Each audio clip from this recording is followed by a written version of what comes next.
Being recorded. All right, we're live. So, welcome everyone to the webinar. Thank you. Just the last couple of attendees before we get going here. We've got, who else just joined in here? Logan. Welcome, Logan. We're just going to jump on here. So, the audio and video, if everything's good, please just confirm by typing in where you're from or just making a comment. Just one more minute here and then we'll dive right into it. Get some water. This will be a live recording of this, and the slides will be available after via PDF. So take notes and just pay attention. So we're good. All right, let me just close this up. So I'll go present here. We'll just do it like this. That'll work. Okay, so welcome everyone to the chat. We're going to do a relatively quick one, and this talk is called Scaling Your Amazon Business: 3 Principles on How to Scale. So my name is Jeremy Roger, and we'll dive right in. So what you will learn today, table of contents, just about me, 3-minute bio, why systems, so what the principles behind building systems and why they're important, 3 frustrations of every online business owner, 3 wants of every online business owner, 3 principles to easy scaling your business, 3 ways to creatively build your documentation here, and then how to organize your documentation, and then more about Sidekicks. So we're just going to dive right in. And then with you guys' permission, like if you like this training, just understand I don't have all of the content available. I really enjoy talking about systems, and I could talk for a long time, 5, 6, even 30 hours.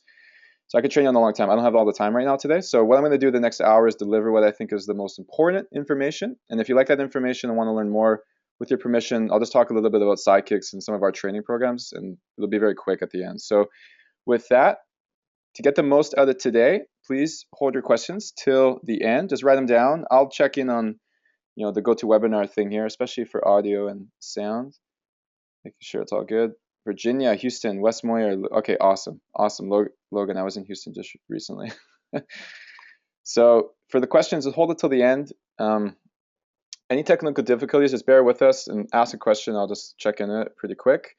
Probably the best thing for everyone right now is to close out Skype or Facebook or any other apps that you use that may inflict on the technical issues here. So that'll get the best out of the performance and everything, and just close everything down. So the other thing to get the most out of today, taking notes is awesome. And if you're going to listen to this, I recommend you implement all of it quickly and while it's fresh in your mind. So that's what the notes are for. You can take your notes, plan of action, and then just jump on implementing right away. So my name is Jeremy Roger. Just 3-minute bio. This is me. I'm an entrepreneur, advisor, surfer, and investor. I live in Bali, Indonesia, most of the time. Right now I'm in Vancouver, Canada. I'm from Canada. Started 4 companies in the last year. I didn't have it always figured out. I was a real just hippie musician, hitchhiking around Europe for many years and having a lot of fun. And then I got into business around 4 years ago, and we've done a bunch of stuff since then, like website businesses and trade companies and health brands and whatever. I love starting things. And then I did the Amazon stuff a couple of years ago. We started, and it's been going really good. Last quarter, we did just over $250,000 in our revenue. Right now, I've got 40 full-time staff between the different companies. And the main point I like to talk about is systems. Basically, a lot of people ask me, it's like, how did this happen? But really, it boils down for me to systems. It gives you the leverage to grow and build. So that's what today's all about. So some of the things, we're going to dive right in here. So the 3 frustrations that online business owners have. So frustration number 1, especially if you're a solo entrepreneur, just overwhelmed, right, by the quality of things that need to get done in a day. I've had moments in my life where, my Asana list task, I'll show you Asana after, but it just gets incredible. All the stuff that has to get done, there's a lot going on. So that was one of the main things, is overwhelming, And it breaks down into all the hats you need to wear. Even John was just talking about some of the finance stuff that he's having a hard time keeping up with, but you end up wearing a lot of hats as a business owner: finance, marketing, sales, product delivery, especially in Amazon businesses. There's a lot of different pieces, right? Sourcing, and then the marketing, and yada, yada, yada. So you get a bit overwhelmed. So the last point on overwhelm is by all the things you need to learn and have no time for, right? Like new marketing strategies, new accounting principles, yada, yada, yada. So that's one of the main frustrations. The second one is being distracted. So not being able to focus on the task at hand. You have 100, too many things going on. It's just a lot, right? Like, and different types of tasks. Like, it's not like they're all clumped together. It's like, okay, well, you got to do a bunch of accounting stuff and a bunch of this. So from a bird's eye view, you always responding to the front line. And one of the metaphors I like to use is fire killing, and that comes from Sam Carpenter, which we'll talk about. But basically, that you spend a lot of time fire killing, and it's distracting because everything's just popping up. These little fires are popping up, and you don't have a lot of time to build, like really build the new pieces, because you're all over the map, right? And the result, there's lack of progress. So, and this is my story too, as often in the past, frustrated with the lack of progress you're seeing because you're spending all the time fire killing or putting things out. You don't really have a lot of time to work on the big picture. Frustrated that you know there's things you can execute that will help your business grow. You still don't get enough time to get around to it. And frustrated that you simply don't have the time for all of them. It's like you have a long list of tasks that you'd love to work on and you know they're going to push and develop the company. You just don't have the time to do them, right? So these all add up to fear. And, my own story in the past, which I'll get more into, but I had this point where you just get a little bit overwhelmed and fearful that it's like, am I going to be working like this all the rest of my life? Like, is this what I signed up for? And there's this feeling of like, oh shit, like I started this to become, free and have, all these things in my life, but it's not working out that way. And so those are some of the basic frustrations that add up to fear that I've seen and I focus on. So the three wants, diving in. So number one is control. Control over what you're doing inside of your business and ultimately your life. But for this context, your company, right? Control over the tasks that you're working on, the relationships you're working through, everything that's going on. Control over the direction of your day, right? What you spend your time on, same type of thing. Ultimately, control over the direction of your life. The second thing is, getting things off your plate. Most people I chat with, this is their big thing. It's like, I'd love to get a bunch of this stuff off my plate, right? So getting the tasks off your plate that you're paying yourself $2 an hour to complete, like really basic stuff. Like, you shouldn't be doing it, but you're doing it. You're getting boring, mundane, and annoying jobs off your plate. The things that just, like, for example, calling out Amazon customer support, like one of the most, for me, annoying and mundane tasks I have. And I'm really thankful I don't do it anymore. But, for a while there, I was doing it and it just became I couldn't believe it, right? So getting all that off your plate so you can focus on the fun stuff, right? The reason you got into business, like creating, enjoying, like excitement, right? And the third one is measurable progress. So if you're like me, I'm really happy when I'm seeing measurable progress every day in our companies, right? We see growth, we see systems, we see promising development. It makes me feel like, and it's a really rewarding feeling, like we're moving forward in what we're doing, right? Like I'm either working less or we're getting more revenue, more profit. It's just getting more efficient, right? Basically the joy of growth. Like, so all these things add up to desire because ultimately sole entrepreneurs want a business that is growing and creating the life that they desire. They want the freedom they signed up for. And this is what I spend a lot of time with people talking about. It's like, hey, this is where I'm at, and I'm choosing to have this freedom and this type of business that serves me, right? And rather than me serving it. And so what's the way? And so it always for me comes back to systems. And this chat is right here. So the three principles to scale into business and life success, right? Everything I've summed up and found to be really useful for that. So principle one, and there's three things here that tie into systems, but the first thing is knowing your hourly rate mindset. This is super key. This is super. I'm gonna spend a lot of time on these sections here because this is really where it gets good. So know your hourly rate, and not like just like don't just write it down and forget about it. Like know what your hourly rate is every day, and record it and measure it because it's gonna help you make decisions on basically everything you do in terms of how you allocate your time and others people's time, and also your capital. Okay, so to figure this out, if you have a job and get paid by the hour, it's super basic, like $10 an hour, whatever. As a business owner, it's a bit more of a math equation because if you don't know how many hours you work in a week, first start tracking that. But let's say you work 30 hours a week, or let's use this example. You're making $100 a day in profit. All right, you've done the math. You make $100 a day in profit. And you're averaging 4 hours a day of work. Maybe you work a little bit. Maybe you work more in the week, but on the weekends you don't work. So it averages out to 4 hours a day. You're making $25 an hour. Just do the math, right? If you're making $500 a day profit and you divide that by the average of 6 hours a day, you're making $83 an hour. If you're making 10K profit, 40 hours a week, basic, $62 an hour. So this is really key. Like for everyone on the call and listening, figure this out because you're going to use it a lot making decisions, and I'll open that up here. And if like for example you don't really know what your profit is, figure it out. Like that's the first thing is do the math, figure out how much money you're making and how many hours a week you're working, and do the math. Or if it's by the month or by the day, whatever. Get a rough estimate. Number two, you start hiring out tasks for less than your hourly rate. Okay? So let's make an example here. Let's say you're a guy who's making a 100-day profit, $25 an hour, right? You figure that out. Start hiring out tasks for less than your hourly rate. And not the tasks that are really important, right? Like product development, but stuff that you're doing and you know is just mundane, mediocre stuff you shouldn't be doing, right? And you start getting people to do that. So for example, in Amazon businesses, a lot of folks do customer support. And maybe it's not that long, right? Maybe it's like half an hour a day, 20 minutes a day. Still, put that, and then you add up reordering inventory, right? Like doing all that, sending the purchase order, like through Amazon. That adds up to like so many, whatever, hours a month. Depends on the size of your company. If there's research stuff, like when you go on Alibaba and you're looking for products and things, like let's say that's a 4-hour task, maybe 3 of it you can outsource in the sense that it's like you can go through and pick the suppliers, or even get someone to go through and pick the suppliers for you, and you can just review it. Hey, these are the suppliers I found for this product. Please take a look. And you go through it real quick, and then you're like, yeah, these are all the good ones. And then they can send emails to them and get quotes and add it to a spreadsheet and make it all nice, right? These are all tasks that you can hire out for less than your hourly rate. Like a good virtual assistant, $6 and $20.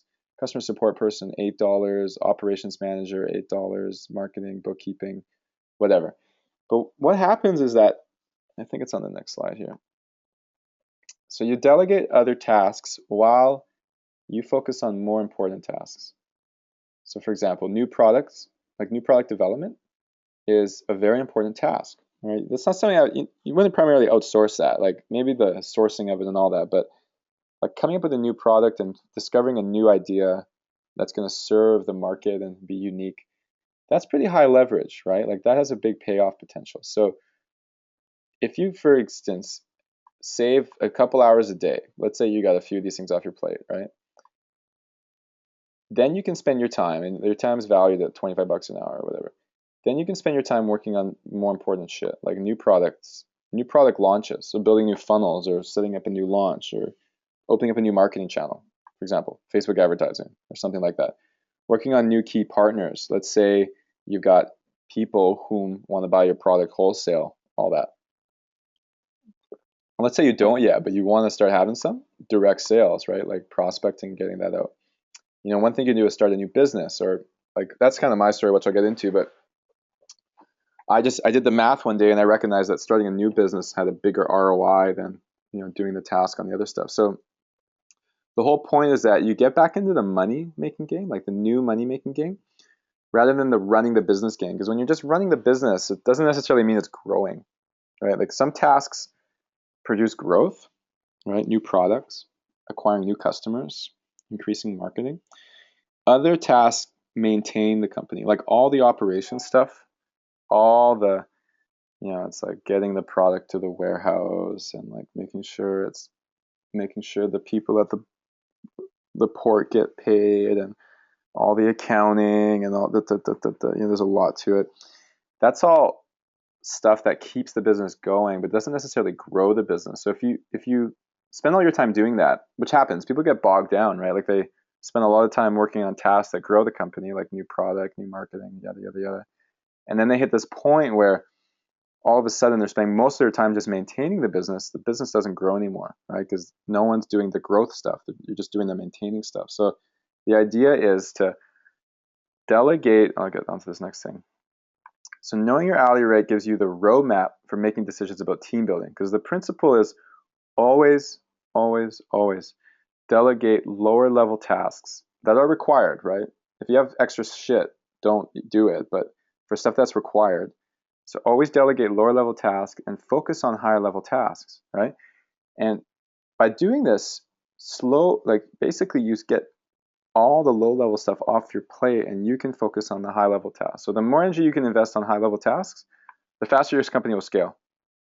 Because someone's actually now doing those high-level tasks, right? And not just, let's say you work 8 hours a day, 2 hours you're working on new development and 6 hours you're working on maintaining it. If you can shift like 5 more extra hours onto the high-level tasks, you're basically adding 2.5% more energy, like 2.5 times more energy to the high-level stuff, right? And this is super key, right? And what ends up happening is, I'll just add this in here. Let's say your company makes $500 a day profit, like today, and then 6 months from now, after you've delegated a bunch of low-level stuff, right, and then you focus on higher-level stuff, you grew the business to $1,000 a day profit, and you're working the same amount of time, right? Let's say you're working 6 hours a day for here, $100 a day $500 a day profit, average 6 hours a day. Let's say you're doing the same thing. Suddenly you're making 6 hours a day, but the business is now doubled in size, right? You're making double that. You're making 83 times 2, right? It's 166 an hour. And you keep going forward like that, right? Because your business continues to grow. And yeah, of course, it's like, it looks like you're spending money on new staff, that you're like losing money. But what happens is you invest in this. It's like you're investing in putting yourself in a better position to grow the company. Okay, so that's the know the hourly rate mindset. Principle 2, the systems approach. And by the way, this is a system. Like knowing your hourly rate and developing it in that way is a system. That it's like you have a system and steps, which I'll return to so you guys get an idea. So principle number 2, your task is to optimize one system after another, not canteen through the day randomly taking care of whatever problems erupt. Your job is not to be a fire killer. Your job is to prevent fires. This is from Sam Carpenter, book, Work the System. Highly, highly recommended. Excellent book. And if you don't have time to read the book, just look him up on YouTube. He's got some great interviews there. So Sam is big on systems, and for good reason. So the systems approach here, really it's a mindset.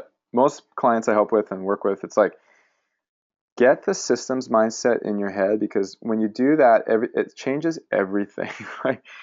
And I say that and it's like, oh my God, whatever. But honestly, it'll change your life. It changed my life in such a dramatic way, because before that, I was just looking at like a bunch of problems. I was like, oh, let's solve these things. But now in business, every time I look at anything, it's like, what is the system that's required for this to be successful, right? And there's systems in every area. You have marketing systems, you have operation systems, finance systems, HR systems, product development systems, really like market research, customer feedback, reiterations, yada, yada, yada. You have sales systems. And when you have a bunch of these systems working together, right, very efficiently, like all the cogs are working well together, what that creates is a very profitable and efficient machine, right? A great business, more or less. If you have a collection of systems that are a collection of non-systems, there's a bunch of people randomly doing stuff, trying to keep it together, you don't have a very efficient machine, right? And it's not very profitable. And it can't double, triple, quadruple right away. Like, let's say whatever business you have right now, but could you take 10 times as many sales right now in your company? Most people would say wouldn't be able to, right? They would run out of capital. They would run out of, hours to order the inventory and get that all moving. So it's like, if I were to 10x my business right now, where would it fail? And that'll give you a good roadmap on some of the systems that you would require to build and all that, or if you don't have them already, get going. So to understand the systems mindset, like this, there's a few areas you can just break it down and get clear on it, but software is a system. So anytime you use a tool, like for example, we use Asana lots for task management, or Google Docs, or all these stuff. These are all systems that we got to use for free, like from Google and yada, yada, yada. Amazon, example, is a great system. It's a wonderful e-commerce platform, and it runs really well, right? So our businesses for Amazon, that we interact with this existing system, right? And so the more systemized we can get, the better. Now, I won't get too into that topic, but just to give you an idea. So documentation of systems. So like a great example of a system is how to make, French toast. If you go into Google and type in how to make French toast, you'll find a webpage with like 6 or 7 points that says step 1, boom, step 2, 3, step 3, walks you through it. So the same thing in the company. Like there's a lot of pages, and I'm going to show you in a second here, in our business that has documentation that's like, okay, send an invoice to the company. Step 1, go to FreshBooks. Step 2, sign in. Step 3, click here. Step 4, click here. Step 5, click here. And what that is a walkthrough of every part of that process. So it's very easy for the individual to understand, follow through. Most importantly, they don't need to call me and get trained by me. It's like it's all there, right? Anyone can do it. And so what that produces is scalability, right? Because if you have all those systems in place and the team, like, here's another example. Could you hire 5 more people right now? Could you hire 10 more people into your company right now? Most people say no, because how could they train 10 people, right? It's like managing all those people would destroy you. I'm hiring 3 people a week right now. And we're like, some of them don't make it through, but we're hiring and we're quizzing and accepting applicants. But we have systems in place now. It's like our application process is there. Our quizzes are there. All the training step by step is there. So it's fully automated. They can go through it. All the documentation is there. And once they're done training, it's like they're ready for the job. They're ready to do what needs to be required. Okay, recurring tasks as systems. For instance, a great system we have is every month my accountant goes into our Google Drive and updates the spreadsheets we have on forecasting. So she has a recurring task in Asana once a month. And if you look on the screen here, I'll if I can show you that, you guys there. Here's some examples. Like this isn't the exact task, but these are recurring tasks. So once a month, these are monthly plans that go off every month. So this is Ralph's plan for September. It's due October 1st. And every month it's a recurring task. That goes off and it's like, let's make a new plan for the month, right? And everyone has that every month. Some things go off every day. Like if I go to Roxanne, re-strategy, here. So these are all recurring tasks for Reese. She's our financial girl in the Philippines.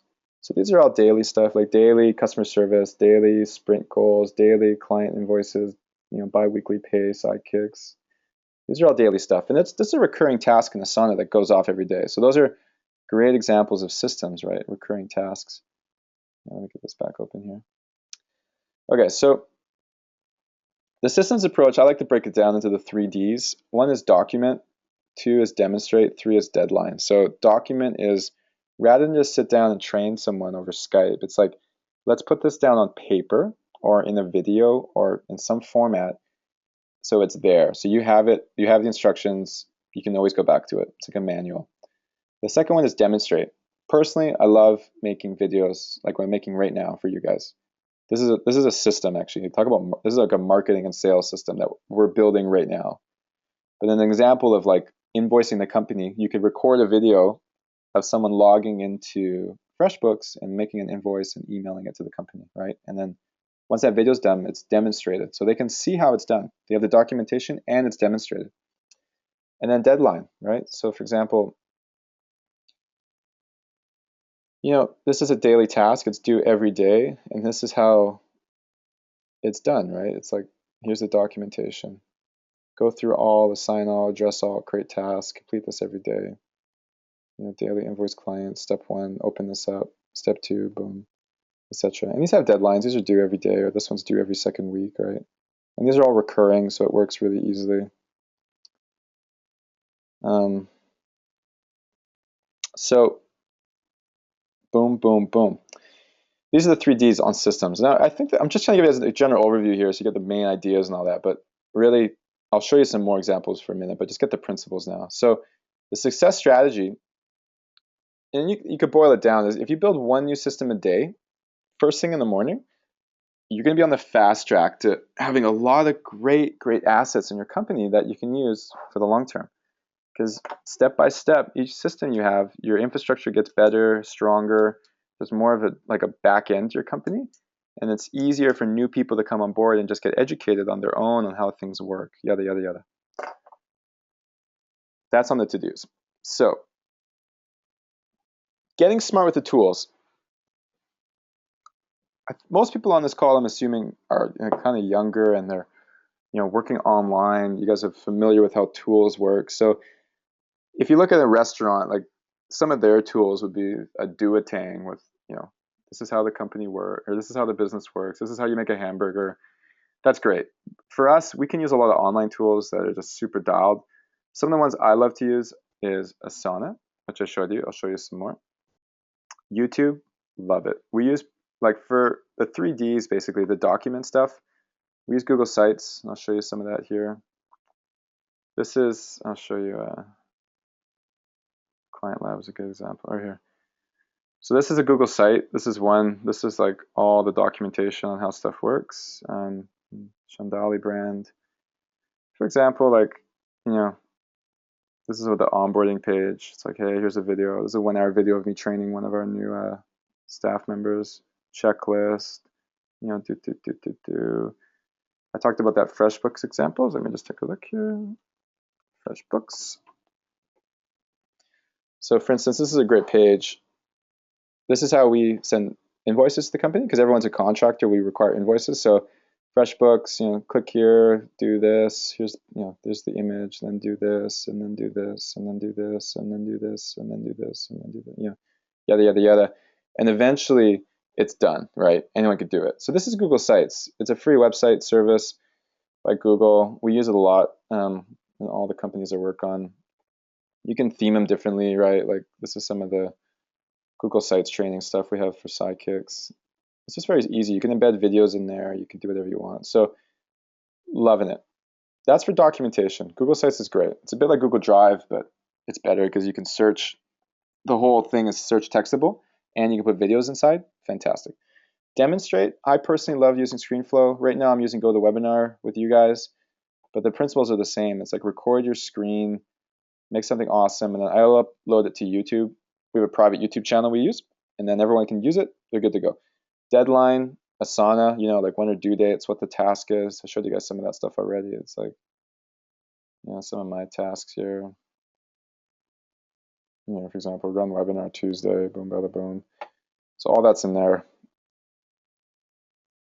And we delegate a lot. Like, for example, in the sales and marketing department, right? Like, Brad, he's working on some PPC funnels and stuff. This is due by the end of the month for him.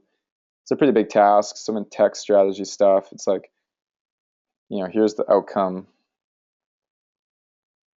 For example, actually, we'll do operations just because you have a better overview. So this is the whole operations team here. So these are the goals for the quarter, boom, bada, boom. 1, 2, 3, 4, 5, 6, 7, 8. And then, like, every person on the team has got outcomes by the end of the month. So these are all due by the end of the month. Boom, boom, boom, boom. And we check up with them weekly, make sure they're moving forward and all that. And then, the 3D. So getting started with the tools, super useful, like super useful. Leverage that kind of stuff. Next thing I recommend people is to create your first system. So this, like in the image here, this is from our Asana onboarding template. I showed you one we have in, I think this is for Sidekicks, but for Chandali, we've got this whole page here. Start your training here. It's like, welcome, here's a video, like, welcome, do the checklist, set everything up, here's how we work, that's how this works, general training, learn Asana, follow through to your department. And we've also done the same thing in Asana, which is great. These are all the tasks they have to do and go through, like set up, touch base with the team, add yourself on Skype, get familiar with Asana, yada, yada, yada. So for everyone on the call, I recommend you create your first system, right? If you don't have staff yet, we'll talk about that, but you can just start and create your first thing. It's like, hey, this is an overview of how the company works. These are the tools we use. This is yada, yada, yada. And you create a few tasks so they can get onboarded down the road. And what's magic is, honestly, we put people in this system and we don't even talk to them anymore until they're done. And when they're done, they have a next step on how to get going, right? So it doesn't take much time at all. And of course, the first time you hire someone, you'll talk with them on Skype, yada, yada, yada. But like, in the last couple of years, we've hired a lot of people now, and it makes sense to have systems in place so that you don't have to spend any time doing it, right? Like, you've got these systems, and it's great because now we can scale our staff. Like, we can bring on, like, we could hire 20 people tomorrow, no problem, right? And just because we have the systems for it, same type of thing. We could take on 20 more customers and no problem, but not everyone can do that yet. They don't have the systems in place to support it. So I recommend you start building it, the systems approach. If that makes sense to everyone, just say yes or no or whatever. But ideally, you guys get the big picture on what this looks like. So, like for example, you can use Google Sites. I just showed you guys this page. And here's the video. Here's the welcome area. All of that. And some of the systems too. Like it's not just about HR. Honestly, everything. Like strategy systems. We set goals quarterly, every 3 months. What that looks like. And then we set personal strategic plans monthly. So everyone in the department, and we have 5 departments: marketing and sales, product dev, tech, finance, and ops. Every department has outcomes for the month, right? Every individual has outcomes for the month. So like that, we have management and strategic systems that work all the time. And also for like finance, right? Like we have finance systems, we have marketing systems. Like what we're doing right now, this webinar, this is part of our systems, right? Like our sales and marketing systems for Sidekicks. So you start to see how it all gets put together and gets systemized. Like we'll use these slides again and again and again. Okay, so that's principle number 2, the systems approach. There's a lot to talk about it. Further reading, I highly recommend Sam the Carpenter. You'll get into it, like especially from a high level. Makes a big difference. Okay, principle 3, build a great team. Now, a lot of people talk about just build a team, like get an assistant, like get some, but people don't understand how much time you can waste with shitty people. And the other thing is, if you're a shitty person, now all of you guys are obviously smart entrepreneurs are on this call, but it doesn't mean you understand how to build and delegate, right? So first thing, when I say build a great team, I'm talking about yourself too. Like become a great team member, a team leader. And that's part of that is like what we're talking about here, become a better manager, learn all that stuff, right? But same thing, one of the best ways to do it is just to start hiring, because like riding a bike, that's how you learn. You dive in. If you're going to learn French, like go to France. That's immersion. So the same thing with delegating and building a team. The fast track is just get someone, and it don't have to be expensive, right? Like get your first assistant VA going, and having an assistant puts you through management school by default because now you're managing, right? And of course, you're not going to be a world-class manager when you begin. No one is. The fastest way to do it is have a good mentor, have a good model, right? And like I can support you with that, books and resources and things, and then put it into action. And just having someone there to start taking tasks off your plate is big, because systems and people go hand in hand, right? If you have a system, great. If there's no one there to do it, that's not so great. But if you have someone and they don't have a system, that's not great either, right? So if you put those two things together, it's when the magic really starts, because you have 4 hours or 10 hours a week of your time that is now someone else is doing, and they've got the system to do it. So there's no questions, there's no mistakes, it's good. And if that person quits or something happens, you can very easily bring the next person in to take that over, because it's all documented. They're all there for them already, right? So some people don't need assistants. Some people don't need staff. Like, some high level coaches and stuff, they kind of waste their time hiring people. But if there's things that you do, right, that you have to do, because some things people do they don't have to do. Going back to the coach's example, they just think they have to do it. It's not true. But if there's things that you're required to do and isn't high leverage, then hire.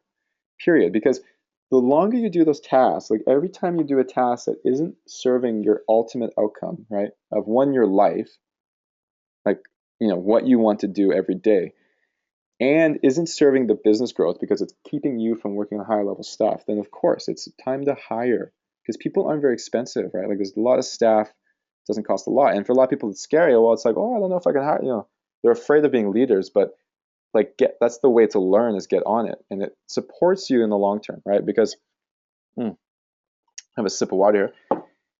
It supports you creating your lifestyle that you're choosing to have, because I never signed up for calling Amazon customer support every day. It's just not part of my ultimate lifestyle. Period. If it's part of yours, that's great. I support you. I vote your victory. But for those of you who aren't on board with that, of course, let's get it off your plate and you can focus on the stuff that you love to do. So if there's anything that you have to do, right, that isn't high leverage, it isn't serving you, like is not rejuvenating, is actually draining, then it's time to hire. As soon as something becomes draining, it's time to hire or put something in place or whatever. Next thing, get the team to use systems and improve them. All right, so get a systems culture going and get your team to use them. So really the first thing is just if you get the systems mindset and you just instill that as a core value. Like in our companies, one of our core values is always, it's like high performance systemization and organization. We just make sure everyone's on that page because it's, I found these companies and it's really important to my life and what we're doing. So create a systems culture, right? The team will use the systems. We've got a rule. Every time we touch anything, we improve it by 1%, right? Even the slides right now, improving it by 1%, going through it.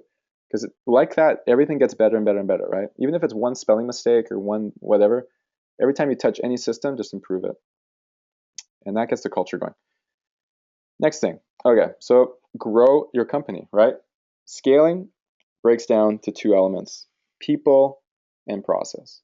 This is Todd Herman's model. He's a shareholder and a coach of mine and business partner at the 90-day year. He's got this 3 Ps model, people, process, and product. We won't talk about product now, but scaling, it breaks down in his model, which is totally bang on, to people and process, right? So process is systems, people is staff. So master these two and your company will scale. Period. Like, period. Of course, all of you have a product already. That's part of it. But if you have great systems, right? Great marketing systems, great hiring systems, great onboarding systems, great operation systems, great sales systems, and you have the people to run them, company will grow. That's all a great company is a great collection of systems with great people, right? And the product is great, right? That's part of it. But really, if you have a great product development systems, you'll have a great product. So thanks to Todd Herman for that. So master these two things. So these 3 principles create scalability. So all the best entrepreneurs I met, especially all the ones who own large companies, right? 7, 8, 9-figure businesses, invest heavily into their people and processes. This is staff and systems. So if you're serious about scaling your company, or not just being like this, you can be that kind of guy or woman that works 14 hours a day. Cool, people do all the time, and your company will be so big. Great. And if you're serious about having kind of like a rock star business where you have great systems in place and people come and touch those systems and they execute them and it's great, it's really important you figure this stuff out, because the more and more I invest in my education around these things, I just see it. More and more people have amazing systems. That's what makes it awesome. That's what makes like really sexy companies for me are like very systemized, efficient, and kick-ass businesses. Period. Okay, so introducing Sidekicks Amazon beta program. So Sidekicks is a company I'm working on now, and we help entrepreneurs scale their businesses with staff and systems, right? The 2 key things that I ended up helping a lot of people with over the years, because my backstory was we're doing Amazon business and selling quite a lot of stuff.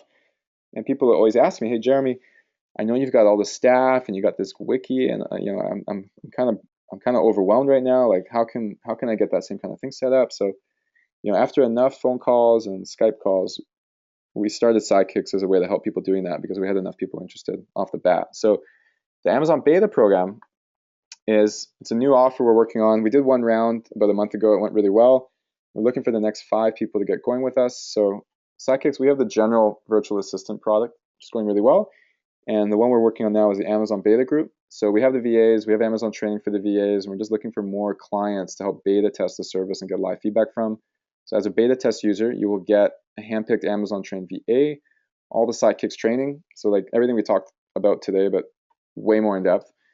Access to the Facebook community, and then direct access with me. So we got a Slack channel that I work on with the clients, and you can call me and phone me or whatever. Just I'm spending a lot of time with clients one-on-one right now to understand their businesses more. And for example, if there's something that you do which is unique, I'd love to know about it, and then we can build systems for it and get our VAs trained in it so that all of our clients have access to it. And the Amazon VAs, they've got their own internal community. So that's one thing that's going well right now is they, if any questions come up, or like they got like 20 other VAs they can talk to about it. Like, hey, I got this Amazon thing going on. Can I get anyone got an idea on that? So there's an internal network. And since you'll help us create a great product, right? Because I'll get feedback from you. I'll personally help you guys as much as I can with your businesses. I'm pretty involved with the people right now. So basically, the way Sidekicks works is a subscription model, $229 for a VA, 10 hours a week. or not $4.99, sorry, it's $4.49. Yeah. See, that's the 1%. We just made that 1% better. $4.49 a month for subscriptions, 20 hours a week, Amazon VA. If you want a full-time one, it's like 8. Just go to sidekicks.co. You'll see it. And all that, this just includes all of that. Like, this is the same pricing model we use for the other stuff. So right now we're just using the same as a beta program. And that's how it goes. So it's a VA plus all the training. And I showed you guys a little bit some of the CEO training, like the client lab, all the different pages and whatever. And that is that. So to apply, if we're only don't be a newbie. Like, if we're only accepting serious applications. So if you're serious, you're selling at least 250 days on Amazon, you can apply by messaging us on Facebook or me on Facebook or emailing us at hello@sidekicks.co and just list Amazon beta group in the subject. I'll send you the Google form and then, write something in there, and I'll review it and choose the top people for the round. So a lot of my questions are we a fit? Should we work together? The application process is meant to figure that out. So, ideally you're got your shit together. That'd be great. So first email, I guess a way to win extra points is people who email first. You're motivated. The more you sell on Amazon, the better. And if you've attempted building systems before or hiring before, awesome. I'd love, just comment in there. I'd love to see that and hear about it and write a good application. So that's the program, and it starts next week. We'll probably do, people, if we get enough we'll get the applicants right away, and then we'll start it out this week. You can get the training inside, but it takes about a week to get you set up with your VA. Usually give you 2 or 3 applicants. And that is that. So for a copy of these slides, please email Sidekicks, hello@sidekicks.co. Subject, scaling Amazon business slides. We'll be doing a Q&A right now, so please stay for questions if interested. If you need to go, now is the time. Any follow-up, you can Facebook me or email me at hello@sidekicks.co. Thanks, Jeremy Roger. Q&A. Now let me pop this open here. Questions. Okay. Thanks, everyone. If you have a question, type it into the question box here on the GoToWebinar thing, and I will answer it, or the chat box, and I will answer it.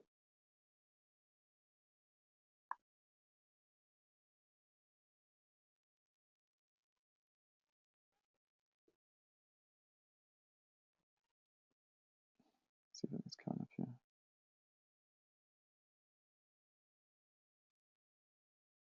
And if you want me to unmute you, let me take if I can do that here. Attendees. If you comment or something, I can unmute you if you'd like to chat. I'm still figuring this shit out.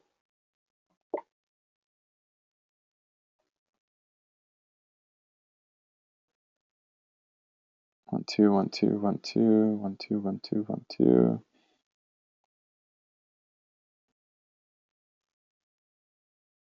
John, Rams here. Any questions? I know you were. Oh. Do you set monthly goals for employees? Yes. So actually, let's take a minute and look at some Asana stuff here. I love talking about that. Okay. So the way we do it is strategy first, and then tasks come from strategy. Okay. So now I've done everything in Asana here. I love Asana. We'll talk a lot about it. For example, long-term vision, right? This is like the long-term vision. What's up?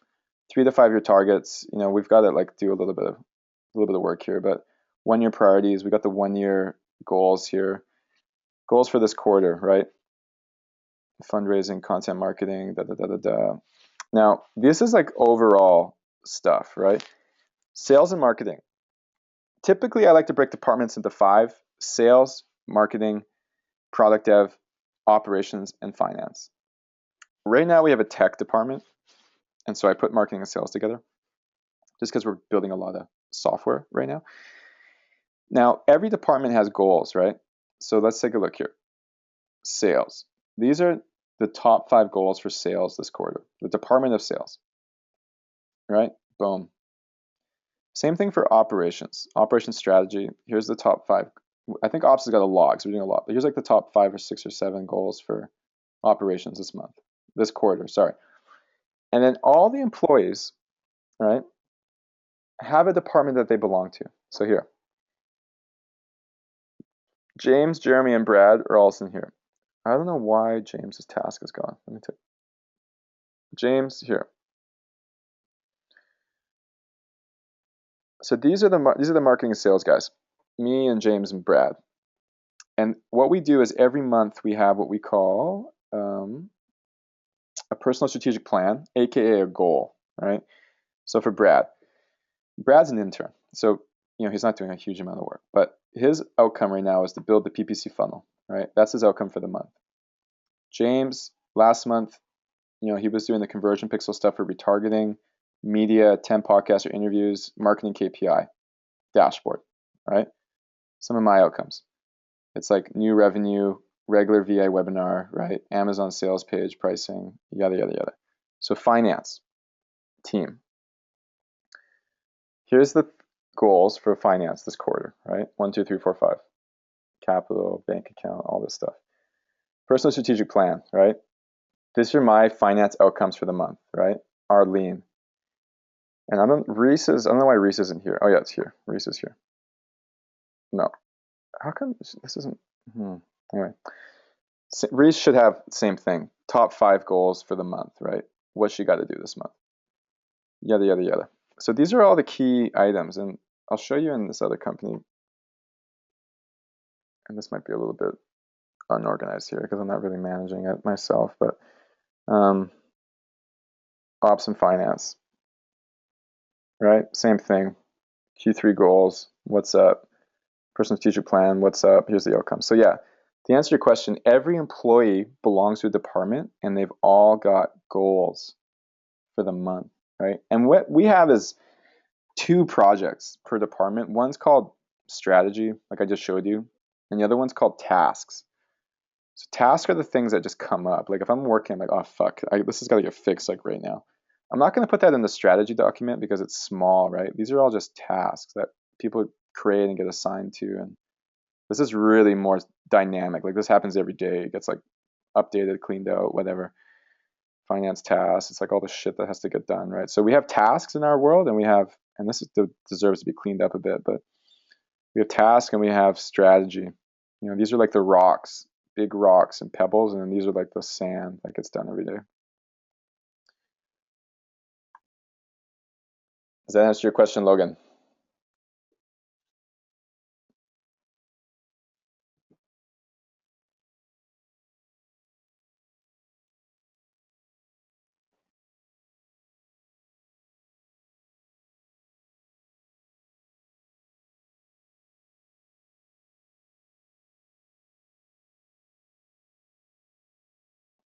Any other questions? I think Logan's either writing or reviewing.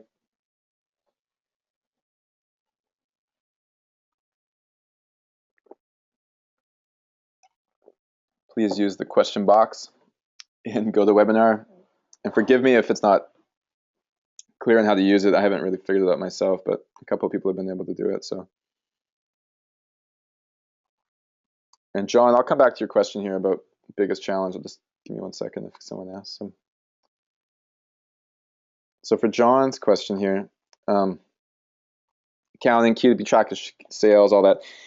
Like for me, it's like, okay, well, what is the system that's required, right? Like I would use a tool like Xero or QuickBooks, and then I would get a bookkeeper, right? Put those 2 things together, and then a lot of that stuff could get off your plate. Of course, if they needed support, like what I would do is I would get an accountant, and I wouldn't hire them full time. It's like, hey, can you help us set up QuickBooks or Xero here and put some basic documentation in place for our bookkeeper to follow?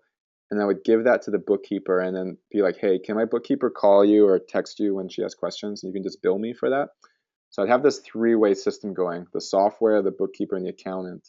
And I'd have the bookkeeper doing all the work with the software, and then the accountant answering questions when things come up, right? That's the way I would design that type of system. Because for sure, like keeping track of everything. And I have reports, like, one thing we don't have time to talk about today, but how to create reporting, like monthly reports and weekly reports and daily reports. So we have these KPI sheets that we use, and they allow us to review, what's up with our numbers every day, every week, or whatever. So for Amazon businesses, for example, one thing that I'll show you guys quickly. One thing that our KPI sheet. One thing our team does is in Amazon, Like, for example, the response time numbers, customer service numbers. Every day, every week, these get updated, like response time 7 days, 30 days, 90 days. So we get these numbers, and when it's below the goal, it comes red, and then we know where to focus our management time on, right? So we're very results oriented. Like, you're having a lot of KPIs to measure your business with, and I'm amazed people don't have KPIs set up in their company. It's like oh my god. But anyways, that's how some of the reporting goes, especially for finance stuff, John. Shipping costs, miscellaneous costs, whatever. Yeah, get it. Having a bookkeeper, man, and an accountant to help you with that kind of stuff is really useful. Okay, any other questions, everyone? I'm gonna do a round here and then close this up. Please use the questions poll in GoToMeeting. Oh, here we go. Yes, very well set up. Will you post a recording online for this came late? Mike, yes. In the past, I've used Google Docs for goals. Yeah, sure. What I like about Asana is it keeps everything top of mind, because what people like to do is create quarterly goals for the quarter, but they'll put it in the Google Docs and then they'll forget about it. They'll probably look at it 3 months later, next time they have a meeting about it. So my approach has been to do everything in Asana, because that's where the tasks are. Like, that's where the work gets done, and so it's always there to look at, right? Like, it's always any questions, any person, it's right in there. So it keeps it a bit more focused, I'd say. That's been my approach. Any more questions, guys? And Mike, yeah, I'll post a recording for sure. I'll figure out how it works here. Probably put it up on YouTube.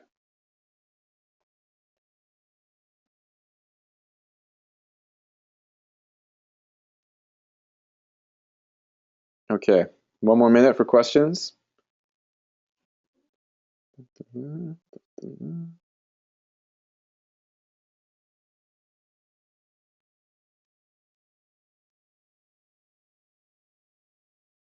Okay, everyone. Any other questions? Email me or comment on the Facebook thread. I'll answer it quickly. Thank you so much for coming. It's great connecting with you all. Look forward to seeing how you guys work out. I'll catch you all later. Thank you very much. My name is Jeremy, and I'll figure out how to turn this thing off. Share screening.